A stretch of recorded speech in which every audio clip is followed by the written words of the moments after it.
नमस्कार मित्रों, स्वागत है आपका हमारे यूट्यूब चैनल हिंदी ग्रामर पर। आज की कक्षा में हम समझने वाले हैं अलंकार संबंधी कुछ महत्वपूर्ण प्रश्नों को।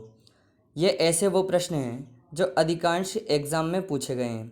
तो आइए देखते हैं अलंकार संबंधी कुछ महत्वपूर्ण प्रश्न। पहला प्रश्न है, अलंकार का शाब्दिक अर्थ होता है वस्त्र, वर्ण, आभूषण, विशिष्ट। तो इसका सही उत्तर होगा आभूषण। जिस प्रकार से आभूषण से नारी का सौंदर्य और अधिक निखर जाता है, उसी प्रकार अलंकार से कविता की शोभा बढ़ जाती है, इसलिए इसका सही उत्तर होगा आभूषण। दूसरा प्रश्न देखते हैं, नवल सुंदर श्याम शरीर में कौन सा अलंकार है। देखिए, नवल सुंदर श्याम शरीर, इसमें कौन सा अलंकार है, तो इसका उत्तर होगा उल्लेख अलंकार। इसमें कौन सा अलंकार होगा, उल्लेख। जहाँ एक वस्तु का वर्णन अनेक प्रकार से किया जाता है, वहाँ उल्लेख अलंकार होता है। जहाँ बिना कारण के कार्य का होना पाया जाए, वहाँ कौन सा अलंकार होता है, तो इसका सही उत्तर क्या होगा, विरोधाभास, विभावना, विषयोक्ति और भ्रांतिमान। देखिए, जहाँ बिना कारण के कार्य होना पाया जाए, तो इसका सही उत्तर होगा विभावना अलंकार। आपने उदाहरण सुना होगा ना इसका, बिनु पद चले सुने बिनु काना, कर बिनु कर्म करे विधि नाना, इस प्रकार से। तीसरा देखिए अगला, अलंकार मुख्य रूप से कितने प्रकार के होते हैं। ये तो सबको याद होगा, 3, 4, 5, 2। तो इसका सही उत्तर होगा 2। शब्द अलंकार और अर्थ अलंकार, इस प्रकार से 2 अलंकार होते हैं। अगला देख लीजिए, जहाँ उपमेय में अनेक उपमानों के होने की शंका होती है, वहाँ कौन सा अलंकार होता है। देखिए, आपने सुना होगा ना, प्रश्न में ही उत्तर निहित होता है, तो यहाँ पर भी वही है, होने की शंका होती है। शंका कहाँ होती है, संदेह अलंकार में। तो इसका सही उत्तर हो जाएगा संदेह अलंकार। यमक श्लेष रूपक इसका सही उत्तर नहीं होगा।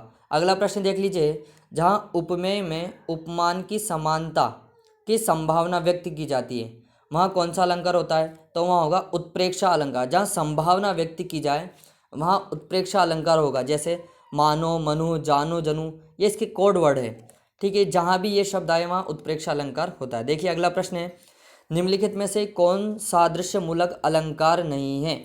सादृश्य मूलक अलंकार नहीं है, देखिए प्रश्न पढ़िएगा, नहीं है। उपमा, रूपक, विशेषोक्ति, उत्प्रेक्षा। तो उपमा, रूपक, उत्प्रेक्षा ये सादृश्य मूलक अलंकार हैं, तो कौन नहीं है, विशेषोक्ति अलंकार नहीं है। अगला देखिए, रावण सिर सरोज बनचारी, चली रघुवीर सिली मुखधारी। सिली मुख में कौन सा अलंकार है, सिली मुख, तो इसमें कौन सा अलंकार होगा, इसमें होगा उपमा अलंकार। श्लेष, लाटानुप्रास, वृत्त्यानुप्रास, उपमा, ये नहीं है, इसमें होगा उपमा अलंकार। अगला प्रश्न देखिए, जेहि बर बाजी राम असवारा, तेहि सारदव न बरनई पारा। उपरोक्त पंक्तियों में कौन सा अलंकार है। तो यहाँ बढ़ा चढ़ा करके बात की जा रही है, तो जहाँ बढ़ा चढ़ा करके बात की जाए, वहाँ कौन सा अलंकार होता है, यमक, वक्रोक्ति, अन्योक्ति, अतिशयोक्ति, तो वहाँ होगा अतिशयोक्ति अलंकार। अगला और देख लीजिए, दिए गए उदाहरण में कौन सा अलंकार है। अद्भुत एक अनुपम बाग, जुगल कमल पर गजवर क्रीड़त, हे तापर सिंह करत अनुराग। इसमें कौन सा अलंकार है, तो यहाँ पर भी बढ़ा चढ़ा करके बात की जा रही है, तो यहाँ कौन सा अलंकार होगा, छेकानुप्रास, व्यतिरेक, अतिशयोक्ति, निर्देशन। तो यहाँ भी अतिशयोक्ति अलंकार हुआ, क्योंकि जहाँ बढ़ा चढ़ा करके बात की जाती है, वहाँ अतिशयोक्ति अलंकार होता है। तो इस प्रकार से हमने ये 10 महत्वपूर्ण प्रश्नों को देखा जो अधिकांश एग्जाम में पूछे गए हैं। आशा है आपको समझ में आए होंगे। अगर आपको पसंद आई वीडियो तो लाइक, सब्सक्राइब और शेयर जरूर करें।